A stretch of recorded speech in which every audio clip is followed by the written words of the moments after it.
Salut à tous et bienvenue pour ce nouveau numéro du Journal des Sports qui débute avec notre page football. Le VFC vient d'entamer sa 4e semaine de préparation au Montlouis sous les ordres de Daniel Sanchez. Et quelques jours après la défaite 2-0 en amical face à Lille, on fait le bilan avec José Saez. Et visiblement, entre le match, les départs probables, voire imminents de Milan Bisevac et Carlos Sanchez, les nouvelles méthodes du coach, les objectifs du VFC et son avenir, le milieu valenciennois avait des choses à dire. On l'écoute.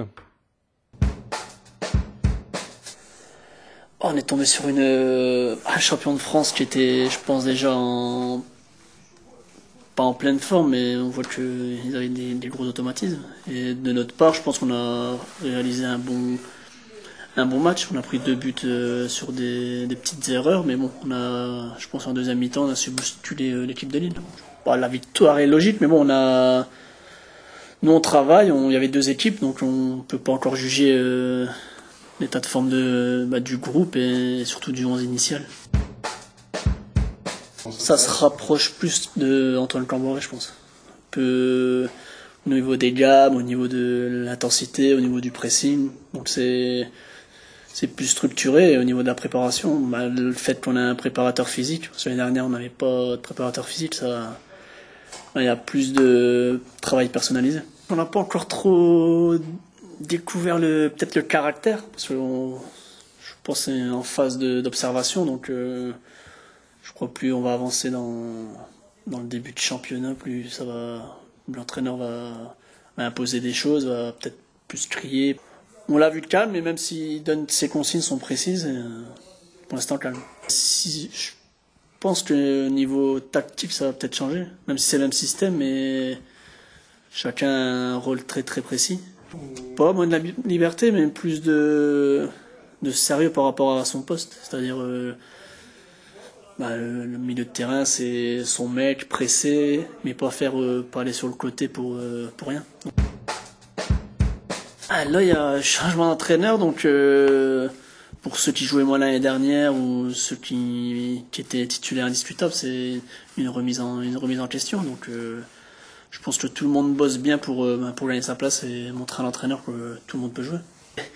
T'es là pour jouer, après chaque saison est différente. Il y a 2 ans je jouais mes 35 matchs, donc pourquoi pas rejouer aujourd'hui un peu plus que les autres années.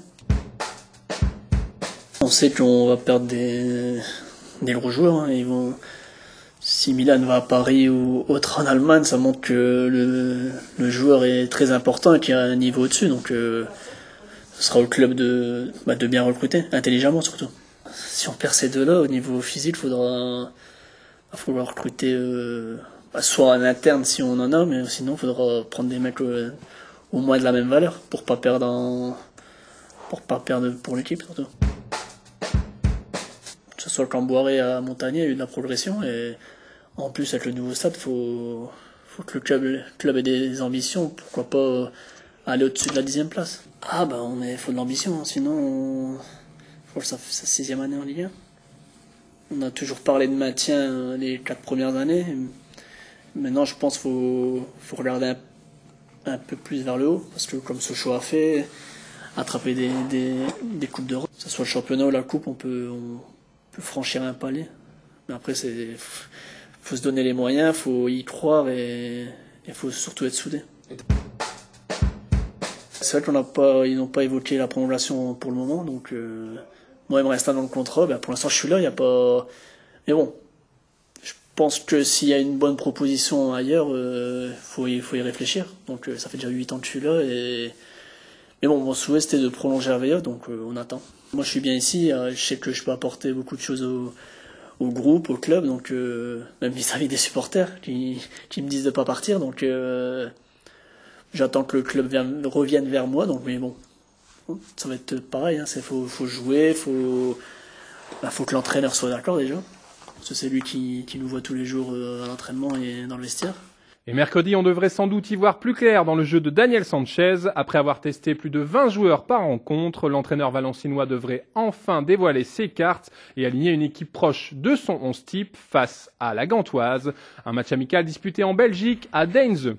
Et puis toujours en foot, mais chez les amateurs, la nouvelle est tombée en même temps que les groupes de promotion honneur. La Ligue a bien rétrogradé Valenciennes du Temple pour un manque d'équipes de jeunes.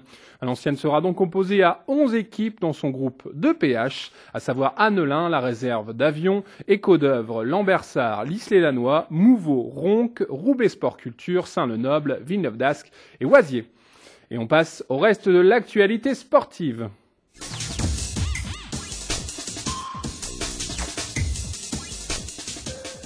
En athlétisme, après les championnats du monde, Stanis Novak et Margot Dubois ont participé au championnat de France le week-end dernier à Dreux avec, au final, une médaille d'argent pour les 2 cadets valenciennois. Pour terminer à la 2e place, Stanis Novak a lancé le javelot à 59 mètres 55 à son dernier essai et termine le concours à 15 cm de la première place. De son côté, Margot Dubois a envoyé son marteau à 50 mètres et 1 cm, à plus d'un mètre tout de même de la nouvelle championne de France. En volley féminin, on connaît désormais l'affiche du 13e tournoi européen du Hainaut, un tournoi réduit à 8 équipes. Hormis la France, 7 nations seront donc représentées, l'Allemagne, la Belgique, le Danemark, le Monténégro, la Roumanie et la Suisse. Le tournoi aura lieu du 16 au 18 septembre dans plusieurs communes du Valenciennois, Condé, Famars, Marly, Quiévrechin et Valenciennes. Finale prévue le dimanche 18 après-midi à la salle du Hainaut. En basket, Denain attend toujours la décision de la Fédération et de la Ligue nationale concernant son éventuelle accession en Pro B suite au possible maintien en National 1 de Saint-Étienne, pourtant vainqueur des playoffs pour raisons administratives. Et puis toujours en basket, à noter, l'Union Hainaut Basket Saint-Amand a un nouveau site officiel à découvrir sur www.saintamandhainautbasket.com. Et voilà, c'est la fin de votre journal. Merci de l'avoir suivi. On se retrouve la semaine prochaine. D'ici là, je vous souhaite à tous et à tous de passer une très bonne semaine. Bye bye.